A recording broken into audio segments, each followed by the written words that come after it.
मालकाचा फोन आला काय ती आवाज बरी कर बरं, पाहू दे बरं काय म्हणाले तर.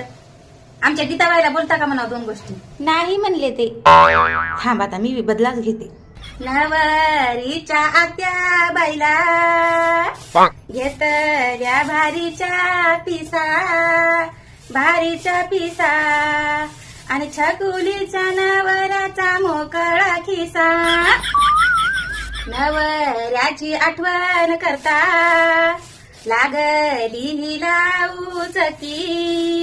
लागली उचकी आणि लाडानं छकुलीला ग म्हणतात डुचकी. टीव्हीवर घेऊन गेले पाण्याचे 2 हंडे आणि लग्न झाल्यावर छकुलीला करायचे फक्त धुणं आणि भांडे.